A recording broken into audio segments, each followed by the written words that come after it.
કૃષ્ણાય નમઃ. શ્રી ગોપીજન વલ્લભાય નમઃ. શ્રીમદાચાર્ય ચરણ કમલેભ્ય નમઃ. શ્રી ગુસાઈજી પરમ દયાલવે નમઃ. શ્રી ગુરુવે નમઃ. અપને માથે બિરાજતા સેવ્ય સ્વરૂપાય નમઃ. સર્વ વૈષ્ણવને જય શ્રી કૃષ્ણ. ગત વિડીયોમાં આપણે બે ટૂંક કીર્તનની ગાવાની કોશિશ કરી હતી.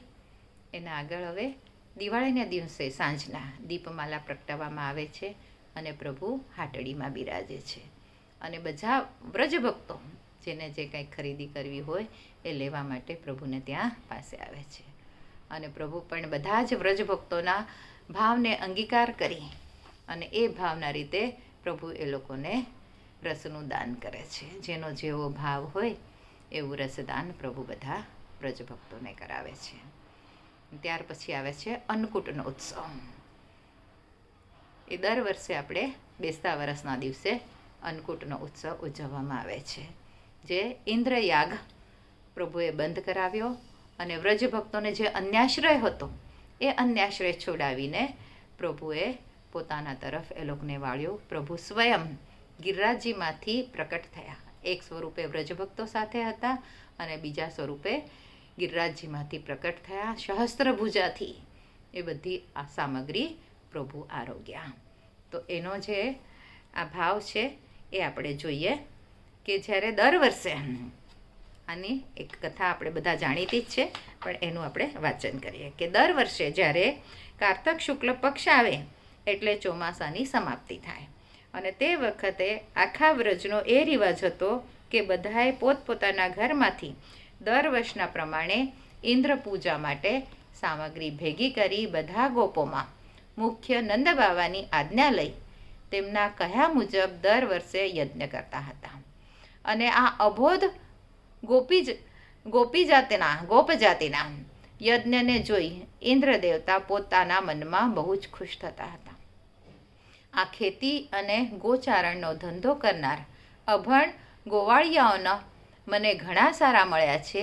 તેમના દ્વારા યજ્ઞ કરી મને આખા જગતનો ઈષ્ટદેવ માનવાની પૂજા કરવામાં આવે છે. તેથી દિવસે દિવસે મારું માન વધશે અને બીજા દેવો ઝાંખા પડી જશે અને હું જ જગતનો ખરો ઈષ્ટદેવ ગણાઈશ. આવો ઇન્દ્રનો થયેલો મદ એનું ખંડન કરવા ભગવાને એક ભૌતિક દૃષ્ટિથી જણાતા સ્થૂલ રૂપવાળા શીલાવાળા શ્રી ગિરિરાજજીએ પોતાના ભક્તોમાં પરમ શ્રેષ્ઠ છે તેનો આદર ઇન્દ્ર કરતાં પણ ઊંચો કરાવવા ઇન્દ્ર પૂજા બંધ કરાવી શ્રી ગોવર્ધનની પૂજા ભગવાને કરાવી છે. પ્રભુની આવા પ્રકારની લીલા દ્વારા એ સમજવું જરૂરી છે કે ઉત્પન્ન થયેલા નવા ધાન્યમાંથી સૌના તરફથી પોતાના ભાવરૂપેની જોડી થોડી થોડી સામગ્રી સિદ્ધ કરીને જે સામગ્રી ભેગી થાય તે સામગ્રી એક અન્નકૂટ ઉત્સવ તરીકે શ્રી નંદરાયજી દ્વારા પ્રથમ પ્રભુને અંગીકાર કરાવવી અને પછી ઉત્પન્ન થયેલા નવા ધાન્યને પોતાના ઉપયોગમાં લેવું એવી એક પ્રથાની શરૂઆત સ્વયં પ્રભુએ જ કરાવી.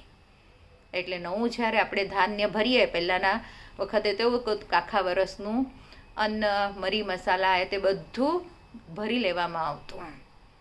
તો આ નવું જે આપણે બધું અનાજ ભરીએ, મરી મસાલા જે ભરીએ, એમાંથી સૌથી પહેલાં સામગ્રી બધી સિદ્ધ કરી અને પ્રભુને અંગીકાર કરાવો, જેણે કરીને પછી આખા વર્ષનું જે બધું ધનધાન્ય છે એ પ્રભુએ અંગીકાર કરી લીધું અને પ્રભુની પ્રસાદી રૂપે પછી આપણે એને ગ્રહણ કરીએ, એવો આ ભાવ.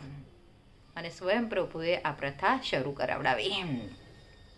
હવે પ્રભુએ કરેલી આવી પ્રકારની લીલા પાછળ રહસ્ય હેતુ તો ઘણાય હોય છે, જે સામાન્ય જીવોથી સમજાય પણ નહીં.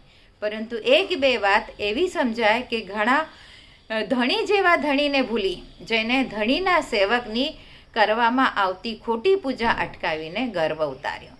જ્યારે બીજી તરફ જે કંઈ નવી વસ્તુ ઉત્પન્ન થાય તેમાંથી જેટલું બની શકે તેટલું પ્રથમ પ્રભુને જ એટલે કે પ્રભુના ગુપ્ત સ્વરૂપે બિરાજતા શ્રી ગોવર્ધનને અંગીકાર કરાવવું અને પછી ઘરમાં ઉપયોગમાં કરવો.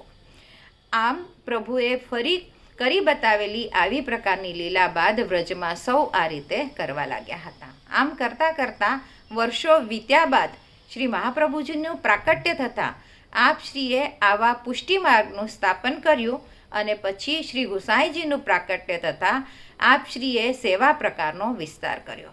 આમ આ પ્રમાણે શ્રી ગોવર્ધન પૂજા અને આ અન્નકૂટ ઉત્સવ પણ શ્રી ગુસાઈજીએ પ્રથમ કરી બતાવેલ છે. અને પછી તે સમયથી શ્રી ગોવર્ધન પૂજા અને સકડીનું મહાત્મ્ય બતાવતો આ અન્નકૂટ ઉત્સવ ઉપર બતાવ્યા મુજબ કારતક સુદ પડવાના રોજ અથવા તો સંજોગો અનુસાર 1-2 દિવસ વહેલો કે મોડો પણ દર વર્ષે દરેક મંદિરોમાં કે હવેલીઓમાં તેમજ પુષ્ટિમાર્ગીય વૈષ્ણવોને ત્યાં કરવામાં આવે છે. પ્રભુએ ઉપર લખેલી લીલા કરી ઇન્દ્રનું માનમર્દન કર્યું. તેથી ઇન્દ્ર કોપાયમાન થઈ મેઘના ગણોને મહાપ્રલયનું જળ વિરસાવી આખા વ્રજને ડૂબાડી દેવા આજ્ઞા કરી.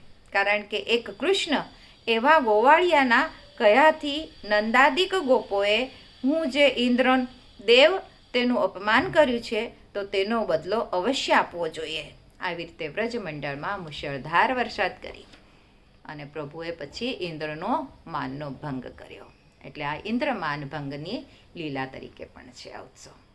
અને એના પણ ઇન્દ્રમાન ભંગના પણ ખૂબ સુંદર સુંદર કીર્તનો ગવાય છે.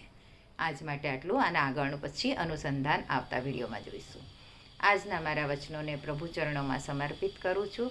કૃષ્ણાર્પણમસ્તુ. જે કાંઈ ભૂલચૂક થઈ હોય તે માટે ક્ષમા ચાહું છું.